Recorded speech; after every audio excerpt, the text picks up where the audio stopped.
Hello, and welcome to Catavan Cast, Van Life with a Cat. It's the show where we discuss our experiences travelling through the many countries of Europe in a camper van. I'm Ben. I'm Frey. Dargo is around somewhere, I'm not sure where, I haven't seen her in a little while. Probably cuddling a radiator somewhere, like everybody should. And we're carrying on our Greek Odyssey, I suppose. Yes, I see what you did this there. This one, a bit less of a touristy one. A little bit, yes. And the information may be a bit out of date at this point. It is out of date for UK citizens. For UK citizens, but yeah. for EU citizens, it is still the same. Yes.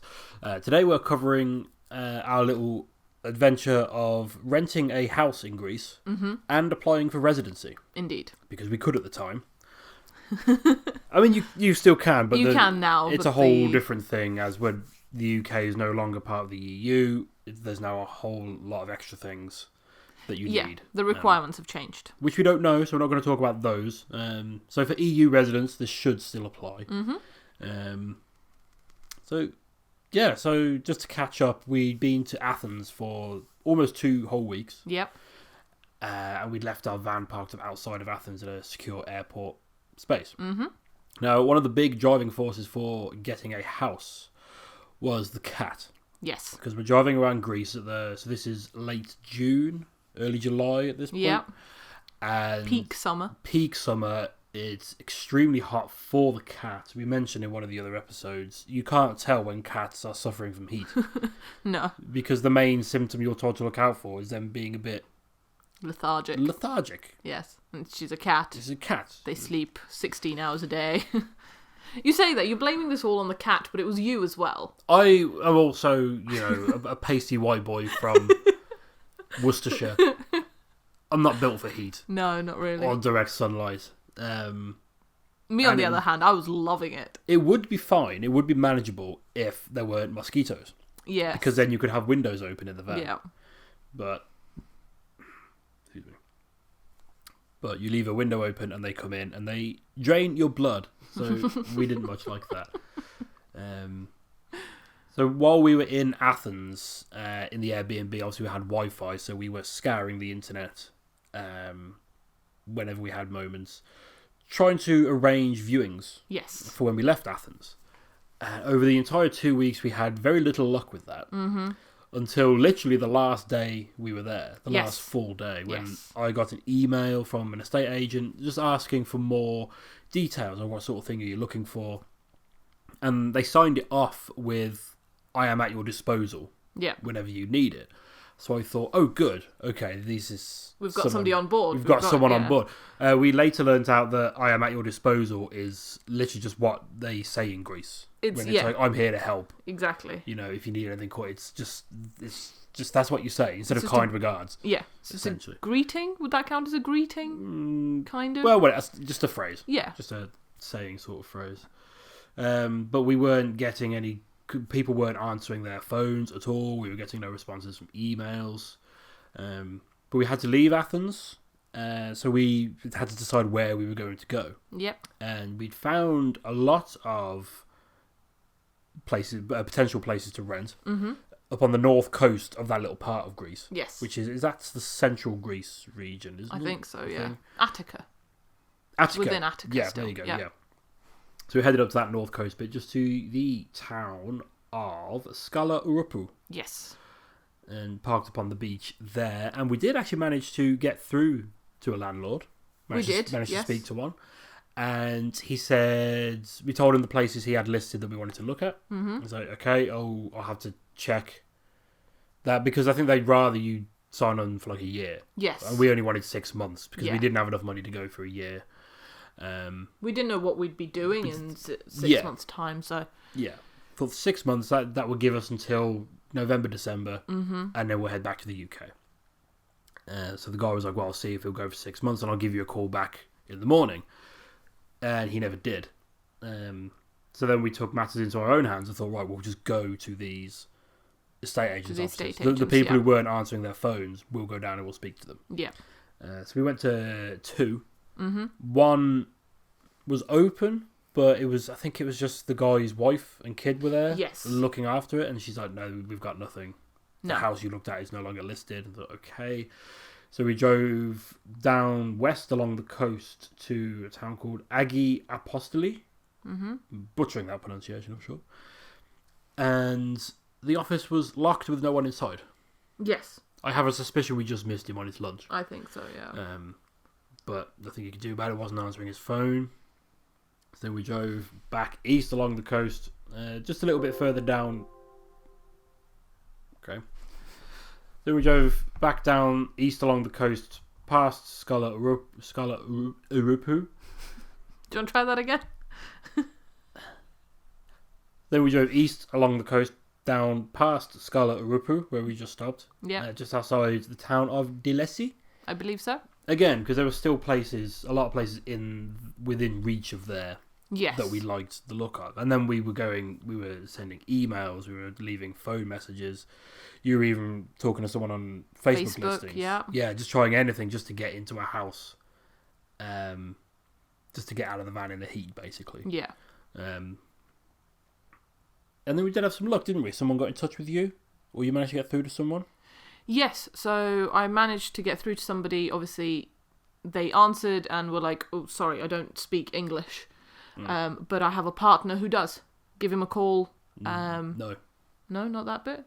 No, we haven't been to Crete, the two women. Oh, shit, yeah, okay. Sorry, I can cut that. So you had a bit of luck. Someone got in contact with you. Yes, so there was a lady who spoke English, and I think I'd seen a detached house somewhere further south than where we were.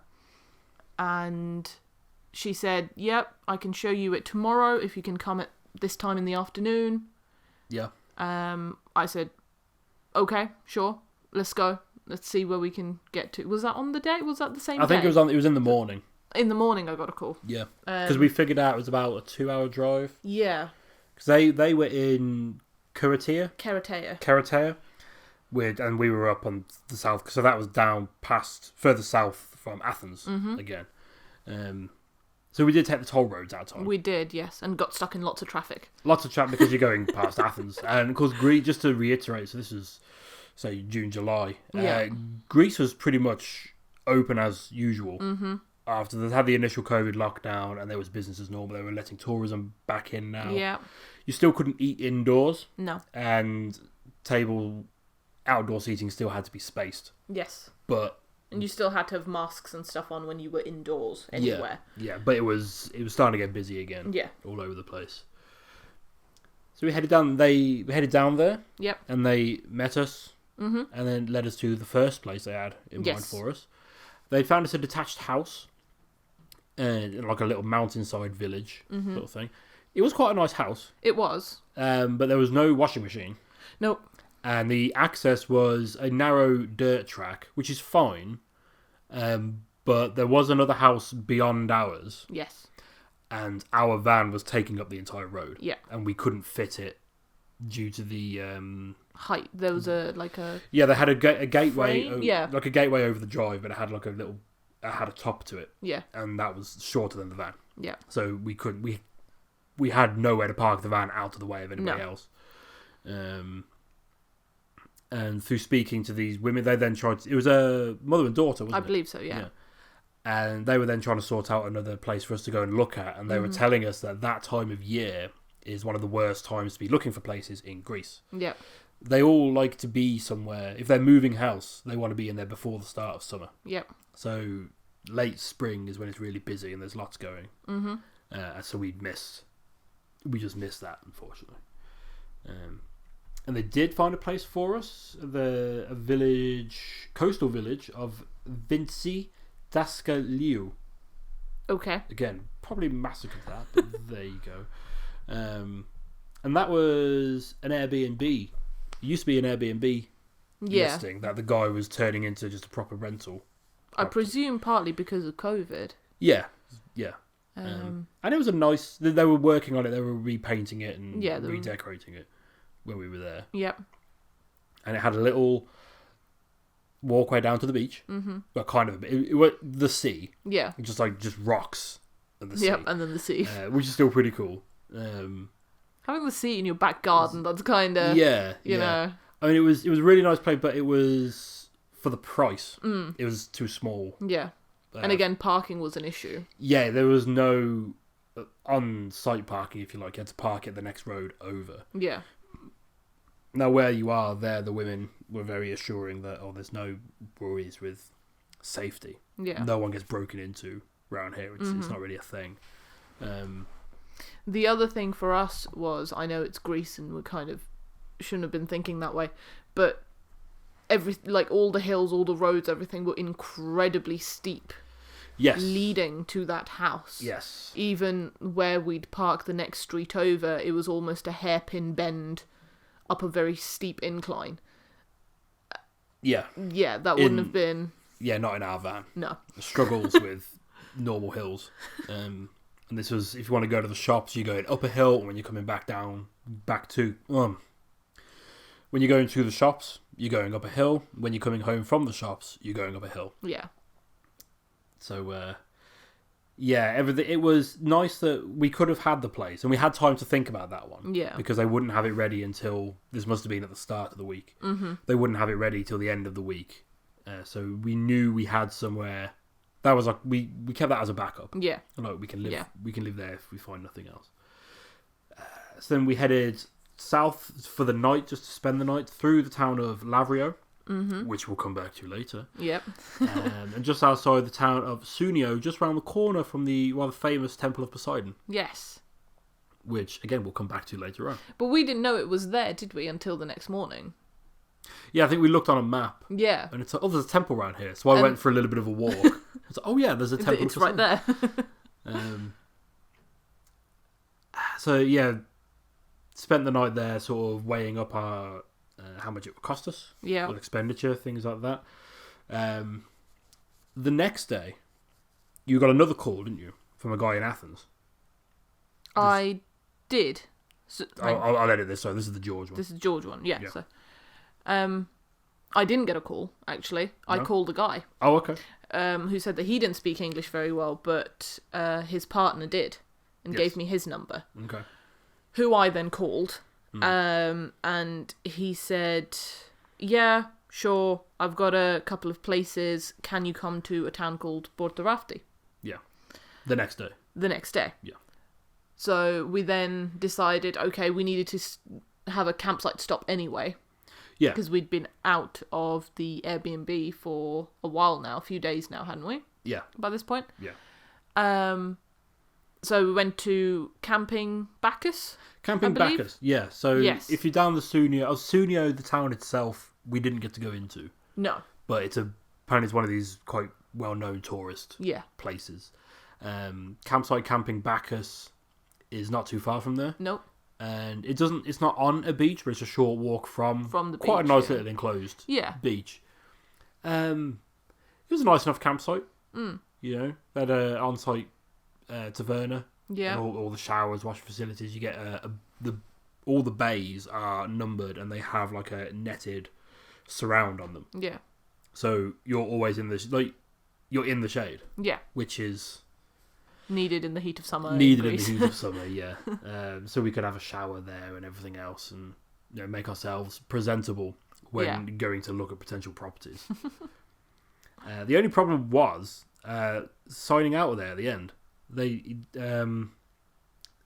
were probably quieter because of COVID going on. Yeah. There seemed to only be one guy there who spoke English, and I told him what time we were going to be leaving in the morning, and he said he'd have to come and do it. And then he wasn't there, so they had to phone him to get him in, and we'd arranged to meet George at this time. Yeah. So we were a bit late meeting him because this guy was late letting us out of the... Yeah. What's it? And we met George. We did. Who... is a bit of a legend in our eyes. He's absolutely fantastic. We're still kind of in touch with him now, even though we're back in the UK. Yeah. He's kind of I always think of him as the example when non-English speakers say they can't speak English very well. It's like, no, you speak English perfectly. Like, I can tell you're not an Englishman, but you pronounce words better than some people I know. Exactly. I think he was married to an English lady. From what I gathered. Yeah, that's why his English was okay, but he said he hadn't practiced in a while, so I presume the lady learnt Greek, and then he was like, oh, okay, now I don't need to speak English anymore. You live in Greece, so stick with her. But yeah, no, his English was fantastic. He was lovely. Yeah, and he's one of the. I think he operates mainly around Athens. Mm-hmm. Yeah. But he rolled up on his scooter. Yep. And he knows the area. He said, "Oh, this road into Porto Rafti, you get this many people coming on the weekends." Because Porto Rafti is apparently where most people if people in Athens want to go to the beach, they go to Porto Rafti. Yep. Because Porto Rafti, I should have written this down, but I've just remembered, it's like 14 kilometres of beaches. Yes, I believe There's so. just beaches. Yeah. Yeah, it's a coastal town, so it's all beach. And the main road gets very busy. So he took us to one place which was quite a short walk, he said, from the beach. But it was very much off-road. Yeah. So again, parking was going to be an issue.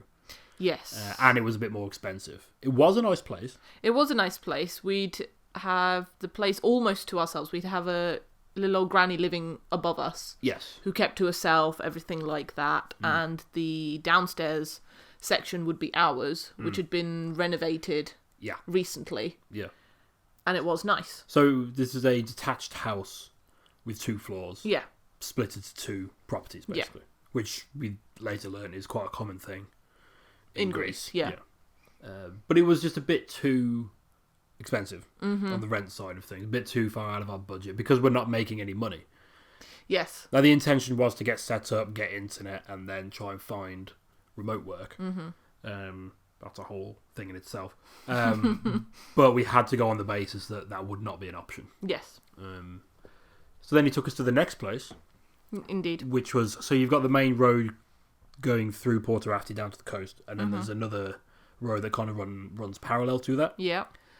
And there was a house there, and it had its own gated drive, so parking wasn't a problem. Yeah. It was a 2-floor detached house, which again had been split into 2 different properties, but there was no one living in the bottom one. The bottom one needed work. It wasn't habitable, really. No. It could be used for storage, but it was completely empty. So we went in, had a look, and it was really good. The only reservation I had was the decor. We later learned that it was the owner's parents, Aunts, I think. Yeah. Old people lived there. Yeah. So it's full of old people stuff. Yeah. Old Greek people. Old Greek people. So it's all wicker chairs, and the sofa was a bit weird, and there's like models of pomegranates everywhere. Yes. And pictures of children. Pictures of children you don't know. No, paintings, not photos. Yeah. Very much an old people vibe, but the space was great. Was good. It was a big split living room. So you have like your seating area and then like your table, dining table bit, and there was a kitchen, a bathroom, and a quite a large bedroom. A terrace all the way around. You could get up on the roof. Yeah. Washing machine, fridge, close to shops. Yep.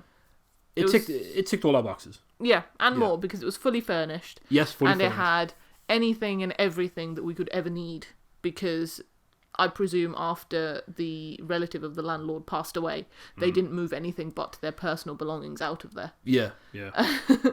That's it. So he showed us the house and he said, you can have till the end of the day to talk about it. So we needed to go somewhere serene to have a think about things, and we thought this might potentially be the last night in the van for a while. Yeah. So we spent the night at the beach just south of, I don't know, is Thimari or Tiamari? I think it's Thimari. Thimari. Again, back down to the south coast and talked about it. George then phoned us later in the evening to see what we thought. And I think we wanted to go ahead with it. And that's when he clarified why we had so much trouble getting hold of people. Now this, I don't know whether this rings true for other countries, but we know by talking to an estate agent in Greece, when Greek estate agents get a phone call from a British number, obviously it comes up with +44, and they know you're from the UK, and they will assume you are trying to scam them. He told us apparently it's quite a common scam, and we would, on paper, we were trying to set up this scam. British people very commonly have looked for rental properties in Greece for 6 months, and they'll say, right, okay, we'll take this, and they'll pay the first month up front, which may be like £400, something like that. They'll stay there for 2-3 weeks, and then they'll leave the country. leaving the landlord stuck. He thinks he's sorted for 6 months, and now he's got to find someone again. And if he's missed that window when everybody's moving, he may be out of pocket for the next 5 months. Mm-hmm. So to circumvent this, they either just don't talk to British people, or if they will let you in, you'll have to pay the 6 months up front. Yeah. In cash. Mm-hmm. Which, we were going to be paying for 6 months anyway. Yeah. We were fine with doing. The only problem was our bank cards have restrictions on how much money you can take out at one point, or rather in a 24-hour period. Yeah. We explained this to him. He said, well, that's fine. Bring what you can tomorrow. Yeah. And then we'll, you pay it once you've got the rest of it together. You can pay it then. We'll pay then. So we agreed. The next day, although it was a challenge, we went past about 4 cash points and none of them were working. And it was like, I was stood in a queue in Thibari. Yeah. And the guy at the front was clearly getting agitated at something, but I had no idea what. Because he's speaking Greek. And then he walks away, so I sheepishly kind of walk up and like, because there's people behind me. You must assume I speak Greek. Oh, I don't know what's happening. And then it's all cash points in Greece have English options. Yeah. And it's just like, this cash point isn't working. So, okay. But we did eventually get some money. And we gave it to George. And then we met the landlady, Martina. Yes. And her husband.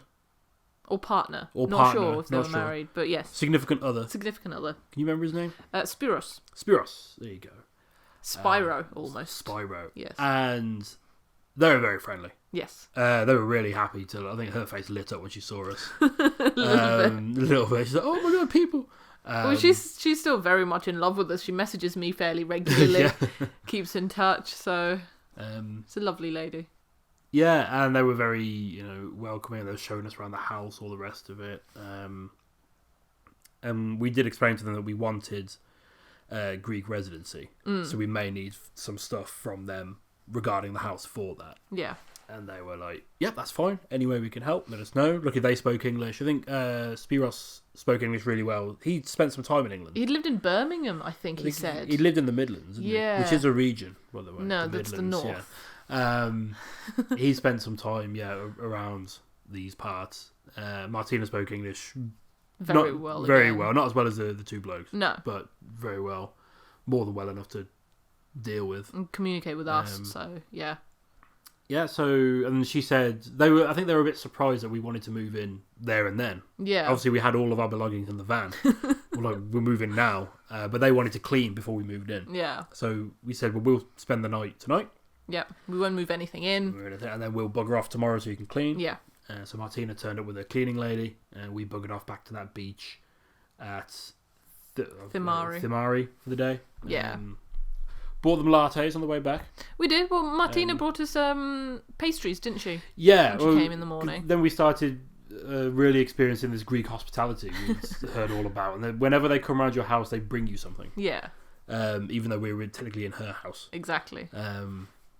But Martina's just lovely. So we got them some frappes. Yeah. On the way back. Sat down and had a nice chat with them.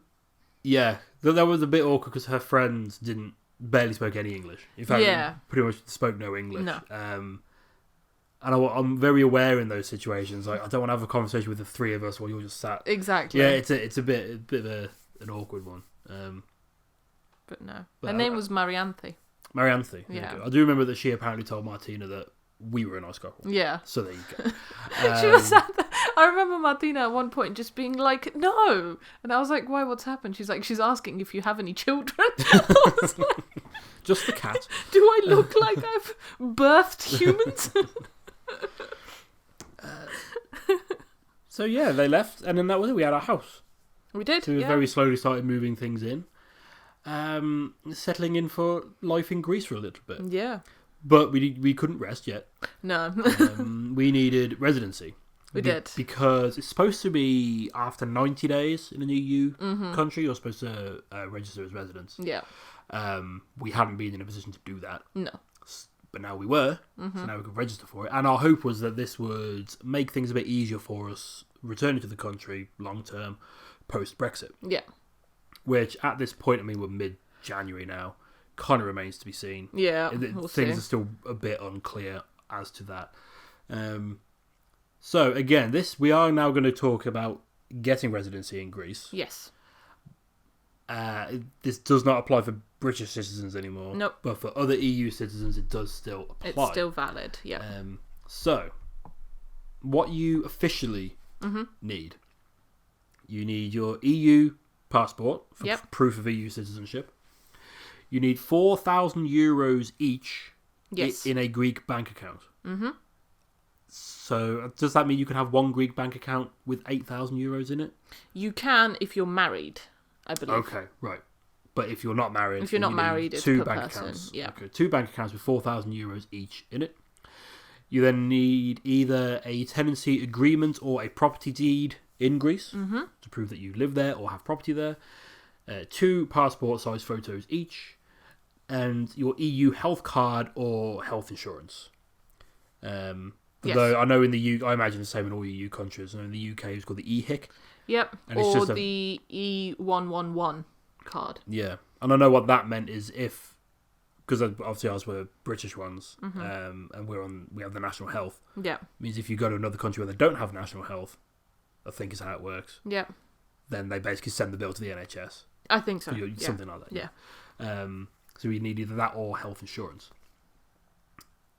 Now that sounds easy enough. Easy enough on to paper, get. On paper, easy. yeah. But then there's little bits like to do anything in Greece, you need an AFM number. Yes. Or the AFME. AFME. Yes. You ask for the AFM because FM, interestingly, is like if you say FM in Greece, they think radio. Yeah. So you have to say it how that female. Yeah, because it's their letters. Yeah. So.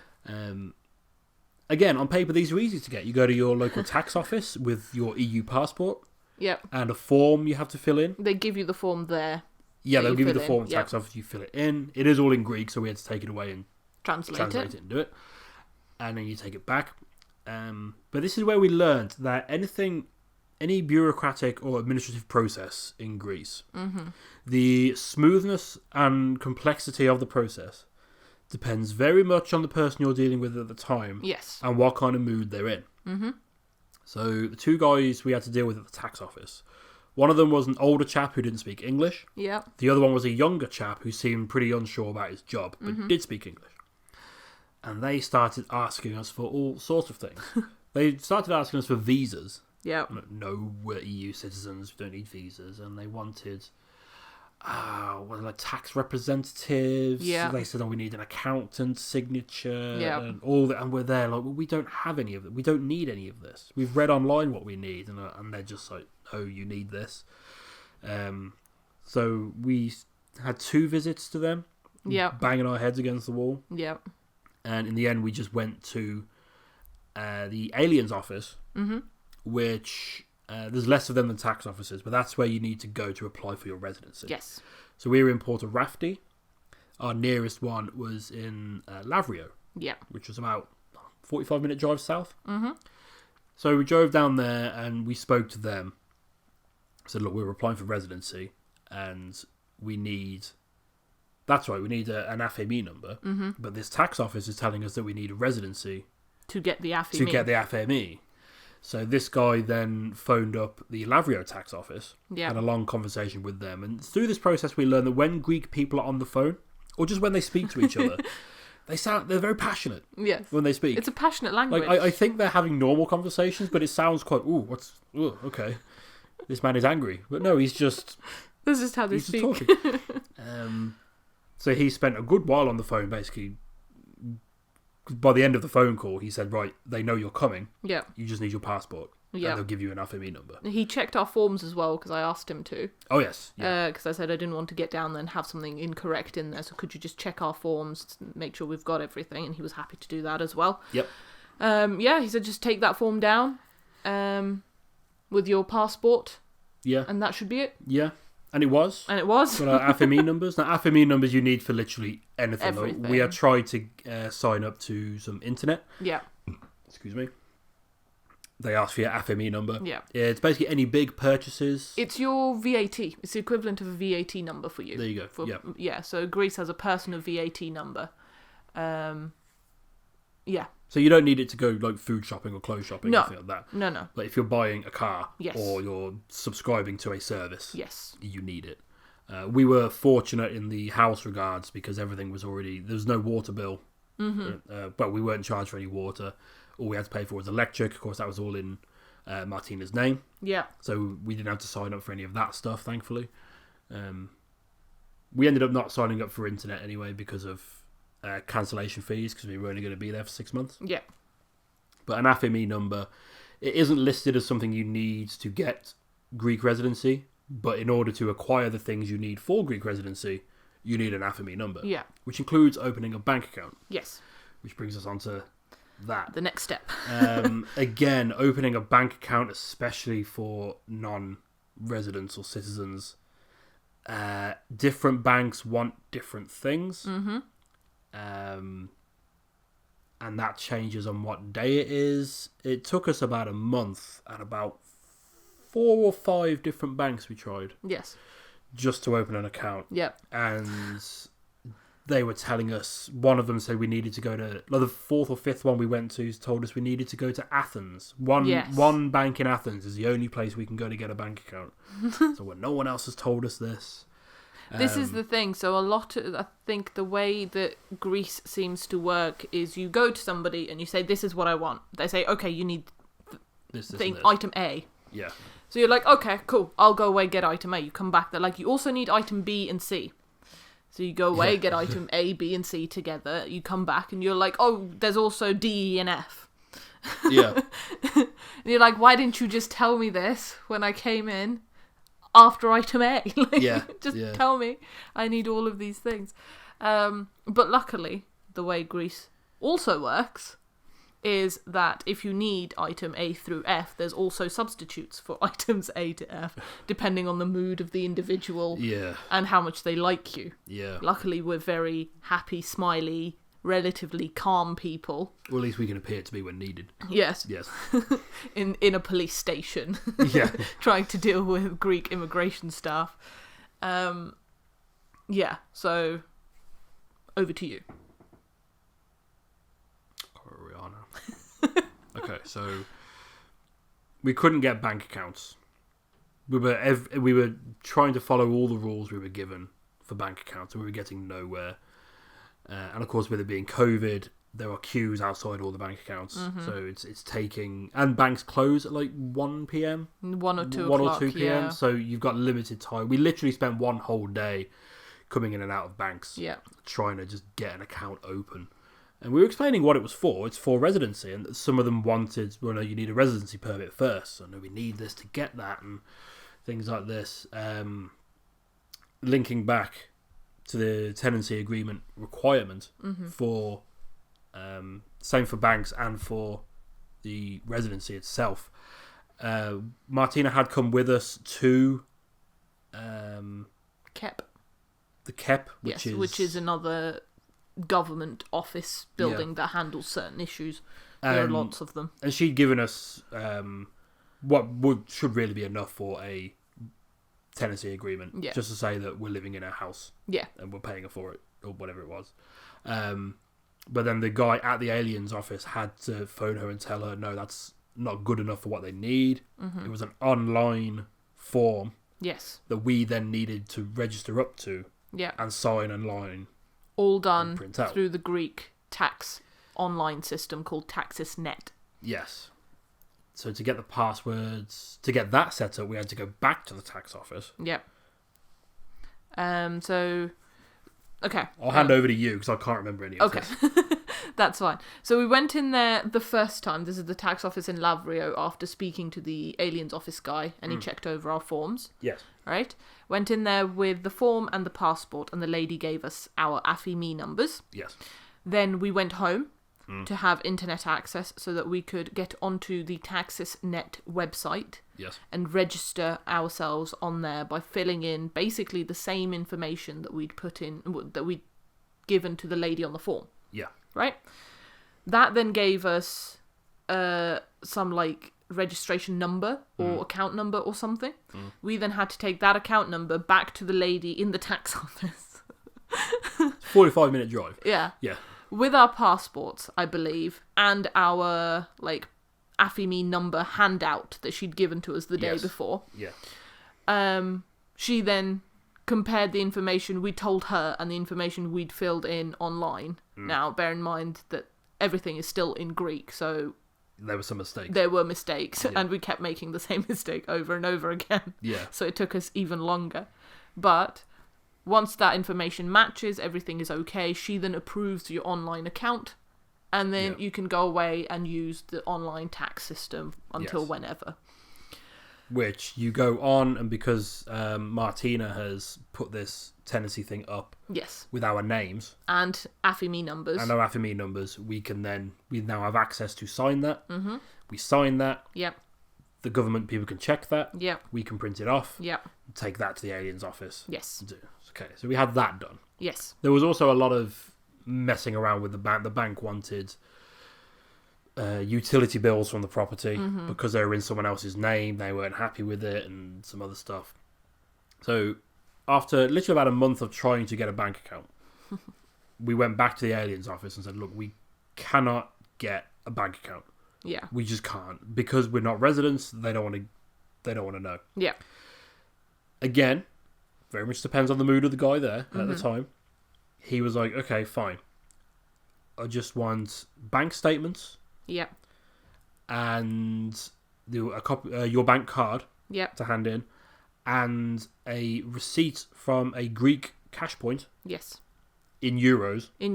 Of your balance, to show that you have the 4,000 euros in there. So we did that. We took it in. That was everything. That was good. He accepted that. They're not technically... That's not like a set alternative for this sort of thing. It's just that guy was like, okay, just do this then. Because they just want to know, because 4,000 euros, that's the annual state pension, right? Therefore it's what the Greek government says it's the minimum you need to live on for a year. So you proved we had that. We then took it all in. We waited for about 20 minutes. We did have to fill in another form while we were there. Just some personal details, where we're staying, things like that. And then that was it. We had our residency permit. We did. I remember we were so happy on that drive back. So happy. It took about a month and a half to get that sorted out. So much stress. But because it was so much... We didn't know. It seemed the people we were talking to didn't know what we were supposed to be doing. One thing I will say, which everybody seems to say, and I still wouldn't do it in hindsight, but it might come in handy for other people. If you have extra money, we didn't, but if you do, accountants literally run Greece. Anything and everything that you could possibly need to have done, right from AFIME numbers to other numbers to health insurance to your residency permits to bank accounts, anything and everything an accountant will do for you.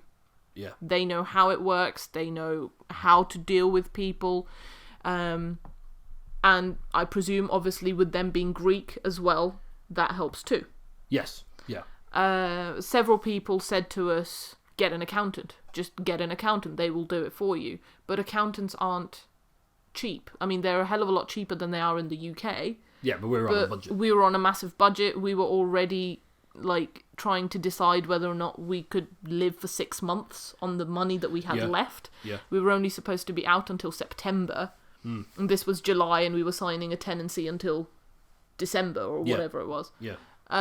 So yes, there is that alternative. If you have the cash, it's a lot less hassle, but it is expensive. And Dargo is here. Oh, here's Dargo. Hello. Not knocking over the microphone. That makes a nice change. So that was it. We were Greek residents now. The plan for the rest of 2020, I mean, you'll have to tune in next episodes to find out how the plan went. But the plan was to stay in that house until sort of early mid-November. And then start heading home to the UK to be back in time for Christmas. Yes. But you'll have to tune in next time to find out how that went. But the majority of the time in that house was spent... We were trying to set ourselves up with remote work. so that we could, be working for UK prices, but living in Greece where everything's that little bit cheaper. Yeah. And maybe just carrying on travelling as well. Yeah. Because when we set out, the plan was initially to travel for 6 months on whatever money we had saved. Yeah.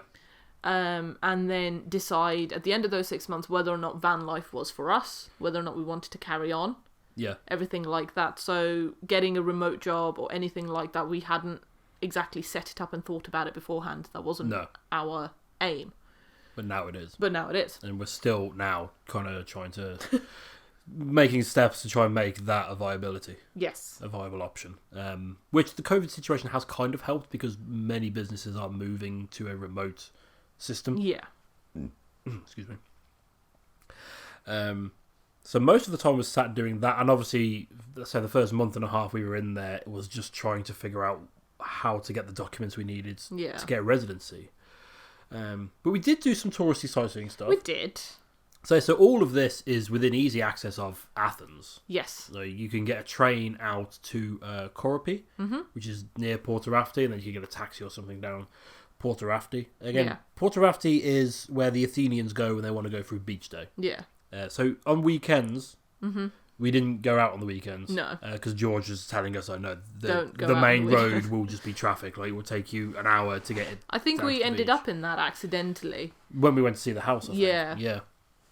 But Porta Rafti is a really rather beautiful it is. It place. Really is. It's like it's got kind of like a cove, sort of. It's like a concave beach with like a rock in the middle. So there's two halves to it. Yeah. And the beach is just one long stretch with loads of tavernas on it, and beach restaurants and things. Yeah. And the town is on the side of two mountains. And the main road is like in the middle, at the bottom of those two mountains of the valleys. It's quite cool. Well, the mistake we made, we have kind of a ritual of our first night in a new place that we live. Yeah. We'll get takeaway pizza and watch a film. So we looked online, we thought, okay, the main road, say the road we were living on runs parallel to the main road through Porta Rafti. Yeah. And it's got all sorts of takeaway shops. That's where you go. That's where we went to do our weekly shop. Mm-hmm. And there was a pizza place on there. So okay, we'll get a pizza. So, you look on Google Maps and it's like a 20-minute walk. If that. we'll have a walk. It's fine. It's just down the road, cut across onto the road. Because what Google Maps doesn't show you is the great big mountain that path goes up and over. So we regretted that almost immediately. But living there, kind of really like Greece, because I drove across America nearly 6 years ago now, and Greece is and living in the town, I really drove home. Greece is quite similar to that. Yeah. In respect that no one really walks anywhere. No. All the shops have room outside the front for you to yeah. pull up and park your car. Greece is very much the same, and because it's mainly mountainous, you shouldn't really be walking anywhere, you'll die. Or you get incredibly fit. We learnt recently, didn't we, that 80% of Greece is mountains. Yes, yeah. We're like, yeah, that makes sense. Yeah. But no, Porta Rafti, we started going for weekly swims. Yeah, down that the was beach. nice. It's just a big, huge beach. Parking was never, even in our great big van, was never a problem. Never any issue getting any space on the beach, anything. Yeah, it was great. Yeah. We went out for a couple of meals here and there. Mm-hmm. Yeah, it was a nice place to spend several months living in our first Greek house. Yeah, it was. Lavrio was another town we went to a lot because that's where the alien office was. Yeah. So unfortunately, we were never there to have fun. No. Which is a shame because the main road through it is beautiful. Look, the promenade with all the what do you call them? Covered seating. Awnings? Awnings, yeah, all the awning seats and things. There's fountains, and it's just a really nice, really pretty town. To be in. And we did have some coffees there. We did. Setting things, trying to do this and that. But yeah, unfortunately, we were always there for bureaucratic and administrative reasons, so it kind of put a bit of a downer on the place. But no, it's a beautiful town. And it's I think I'm right in saying it's just a shipping port on it. Yeah. So I don't think you can go get a ferry from there. No. but plenty of industrial cargo haulers and things there. And plenty of beaches with ruins. We went just out of town. There's some free archaeological sites dotted around. Some very good ones as well. There's a big amphitheatre which looks out over Lavrio. So that was really good. And then obviously you carry on through Lavrio down to Sunio. Yep, where we were before. Can't say much about Sunio itself, but there is the Temple of Poseidon site, which we went. That is paid. Yes. It was €8 each. But it is a big site. So you had obviously the Temple of Poseidon, and then it was a dockyard.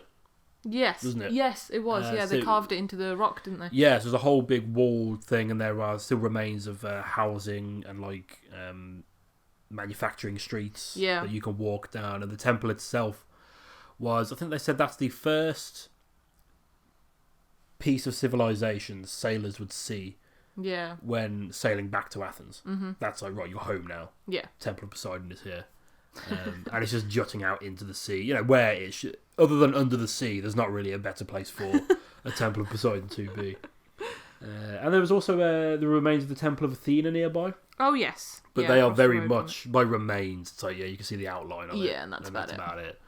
And then there's a very expensive cafe, taverna on the side. A little gift shop. We got some prezzies. We got some presents for people.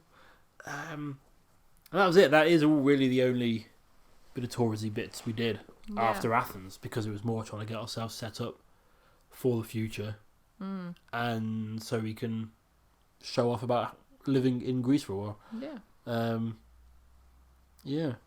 So that was Greece. Well, there was a little bit more which we'll cover next time. Next time we're going to be detailing our trip back to the UK. Yes. Which was an adventure in itself. Yes. Obviously the plan was to stay there till November, but we'll let you know how that went. I think people can guess. If they've been listening to us for more than 2 episodes, I think they can guess how our plans go. Okay. Which leads us on. I mean, Greece, people often ask us what was our favourite country of the trip. Yeah. And Greece always jumps out at me. Now, I think that is a bit biased because our year of travelling around Europe turned into 5 months of travelling and then an extended stay in Greece. Yeah. But neither of us can wait to go back to Greece. No. I loved Greece before we even, before I went with you, so. Yeah. Yeah, we love Greece. And so here's some trivia. So I don't know, I can't remember how many episodes we've covered on Greece. Oh, goodness knows. But as this is the last proper one, time for some trivia, Frey. Yeah. You ready for this? I'm ready. So, number 1, the official name is the Hellenic Republic. With Hellas being the original word for Greece. Yes. Which is confusing when you start learning the letters. You figure out it's Hellas. What the hell's that? What the hell's that? So it's the Hellenic Republic. And number 2, as you've just said, 80% of Greece is mountainous, which, get off where you step off the plane in Athens, just from the airport, you can see you're surrounded by mountains straight away. This is an interesting one. Technically, it is illegal for anyone over the age of 18 to not vote, but it's not enforced. Like most laws. Yeah. There was a less than 60% turnout at the last 2 elections. Yeah. So technically a crime, but no one really cares. I like this one. So obviously Greece and Greek is like with Roman or Latin rather, is where most of our language comes from. Yeah. So many words, and when you look at Greek words, as an English speaker, you already know a lot of Greek words. Yeah. Anything with PH in the beginning. Yeah. Ooh, here goes the cat.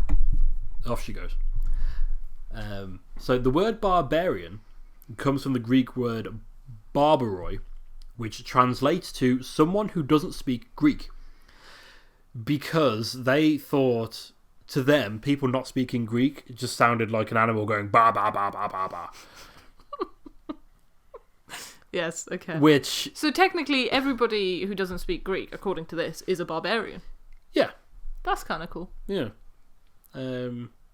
Which when we did the Moroccan one, when I was doing the trivia for the Moroccan episodes, we learned that barbarians, the word barbarian was later used, well, where the word barbarian comes from, was also used as anyone who doesn't speak Greek or Roman. Yeah.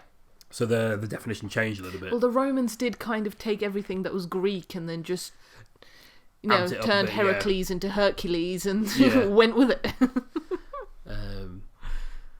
But I just like that whole word and a whole term has come from people taking the mick out of the way people talk because they couldn't understand them. I don't think you could do that these No, days. you couldn't. No, there's certain impressions of Don't people do it. you can't. I'm not gonna do it. I'm not gonna do it. Next one. On average, 250 days of the year are sunny. And we know after speaking to someone in Monomvasia that rain is so uncommon that people are generally in a bit of a bad mood when it rains. When it rains, yeah. Because it just doesn't happen. Some islands average around 300 days of sun a year. Yeah. Yeah. Well, we were there and we were like, look, it's a cloud. Yeah. Ooh, Forgot that. what clouds look like. During the summer, obviously not last year, or maybe not even this year, during the summer, an average of 2 tourists to each member of the population. Yeah. So, yeah. But it's one of the One of the most popular tourism destinations. Yeah, that's why COVID hit them so hard. Yeah. You know? It didn't hit them. Oh, you mean... Sorry, yeah, I see what you mean, yeah. Yeah, economically. Industry-wise, yeah. yes. There are over 2,000 islands, but only 170 are populated. I see. So the islands can be as big as a table. Yeah, I mean, we Still saw an so many, and I was just like, I could habitate that, it's fine. Yeah. Let's go live there. Greece has a population of 11 million. 40% of that live in Athens. Yeah. There you go. Greece has the most archaeological museums in the world. That's quite cool. Not the most archaeological sites, though. No. I think that was World Heritage Sites, actually. Yeah? I think China has one of the highest. Okay. Yeah. And Athens has been continuously inhabited for more than 7,000 years, making it one of Europe's oldest cities. It's not the oldest. No, just one of. It's one. I think the oldest is in Bulgaria. Yeah. I think we looked it up. Because when we were in Cadiz claimed to be the oldest. Yeah. I mean, it's not actually. It's one of. One of. And there's a little bonus one, a little fun fact for you. Greece is officially the most sexually active country in the world, with Greeks allegedly having sex on average 164 times a year, with Brazil coming second with 145 times per year. Okay. Now, there's a whole thing about whenever people do surveys about sexual-based things, you can't trust the results because people will lie. So, how often do you have sex, sir? Every day. Oh, okay, cool. I think that also depends whether you're asking a man or a woman. And that, yeah. But there you go. There are people that keep track of that sort of thing. And Greece tops the table. Okay. So there you go. Excellent. And that's Greece. Yeah. If you are still an EU citizen and you want some clarification on the process, on our experiences, yes, and what we've learned from applying for residency there, please do get in touch. We are on Facebook and Instagram at Catavan UK. Yep. You can email us directly at catavanuk@gmail.com. Or you can rate and review this podcast on whatever service you're using. Yes. The podcast is also available on YouTube, so it's very easy to comment over there. I will mention that I believe I still have those documents that we used for AFIME and things like that translated into English. Oh, yes. I think I saved those, so if anybody needs those, let me know. Okay. I can send those across as well. Yeah. So that's it for... There will be a little bit more Greece. There'll be a little bit more Greece. A little bit more Greece. Next week, we're detailing our rather rushed trip from Greece back to the UK. Yes. So please make sure you join us for that one. That's going to be an interesting, quite a fun-filled one. Yes. Now we can look back on it and laugh. Yep. Couldn't at the time. No. You've been Ben. I've been Frey. Dargo is watching out of the window. I think the squirrels are back. Oh, I see. Yes. And we'll see you next time. We'll see you next week. Bye-bye. Bye-bye.